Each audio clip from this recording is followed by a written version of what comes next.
Hello and welcome to Vicman16 channel, where we'll be discussing on chemistry Waec practical questions for 2022. I can assure you that 100% of these questions are going to appear on that day. At least 90% are going to appear on your practical day. Make sure you subscribe for more updates on our other videos. Okay, let's do this.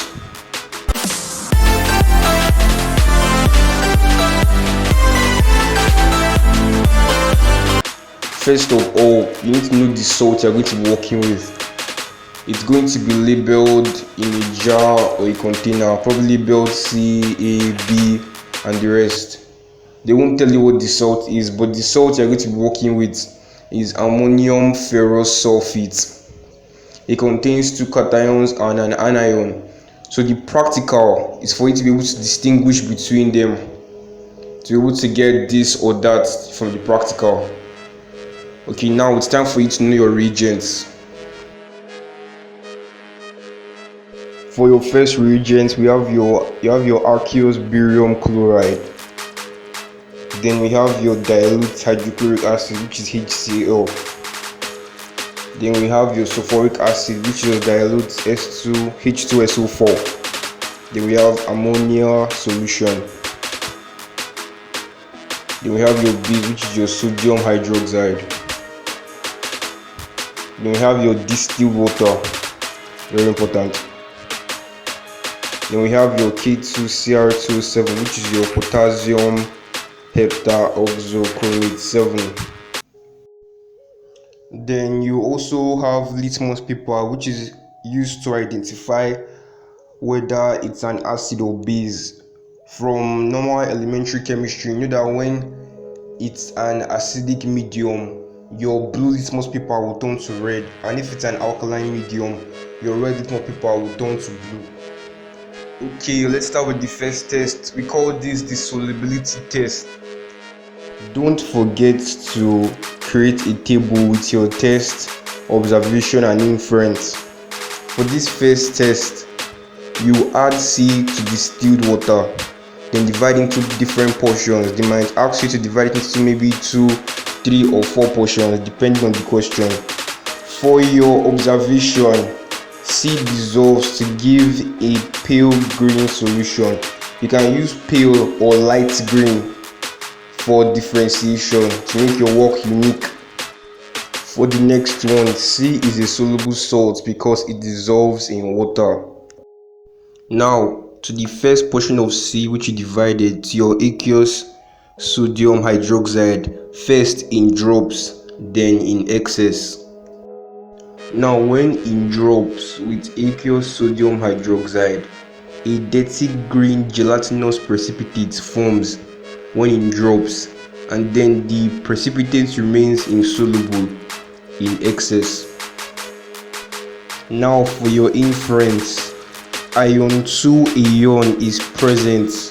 From recent discoveries, we know that the color is green, so that's how you know. Now to your second portion of C, add your aqueous ammonia solution in drops, then in excess. Now for your observation, this also gives us a dirty green gelatinous precipitate in drops, then the precipitate remains insoluble in excess, which is the same as what we got for the aqueous sodium hydroxide, because aqueous sodium hydroxide and aqueous ammonia solution are both used to test for cations, which is our ion 2 ion. Then for our inference, ion 2 ion is present. Now to the third portion of C, add your aqueous sodium hydroxide plus heat plus damp litmus paper for accurate results.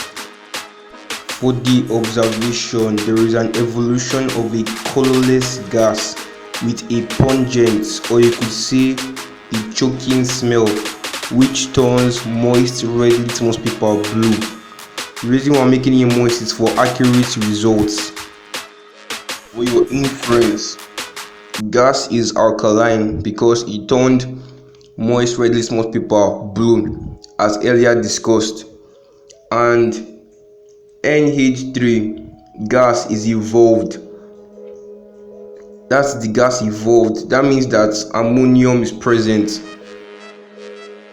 For the next test, add the fourth portion of C plus aqueous barium chloride plus dilute HCl in excess. Now for your observation upon adding aqueous barium chloride, a white precipitate forms. Then when in excess with dilute hydrochloric acid, the precipitate remains insoluble. Now for your inference, SO42 minus, SO32 minus and CO3 minus suspected.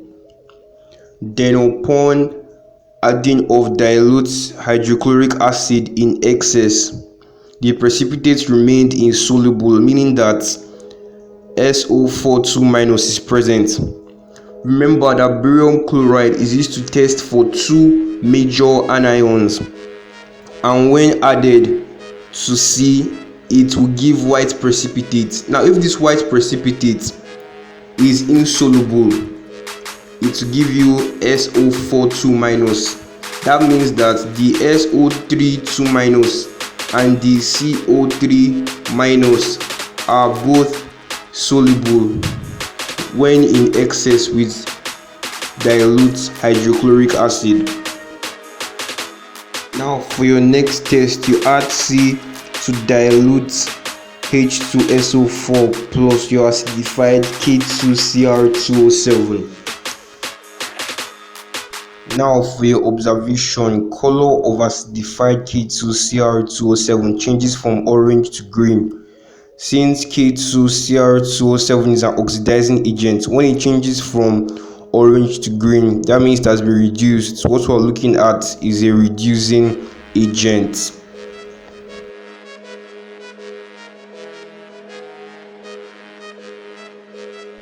Now for our inference, C is a reducing agent. Why? Because the acidified K2Cr2O7 changed from orange to green, so inference C is a reducing agent. Now for this test, we are adding C plus heat plus moist litmus paper. Now for observation, evolution of the colorless gas with a choking smell or pungent smell which turns moist red litmus paper blue. For our inference, the gas is alkaline because it changed moist red litmus paper to blue. Therefore, the gas evolved is ammonia, meaning ammonium is present. Remember that at least 90% of these questions are going to appear for your practical, but it might not be in the same order. So for your second portion, it might be your third portion. So be careful to read instructions properly before undergoing the experiment. Don't forget to look over, study, subscribe, share to your fellow students writing the exam. Make sure you like, and in case of any questions, the comment section is open for any questions and will be treated with immediate effect so as to know how we can better serve you. So thank you and good luck on your exams.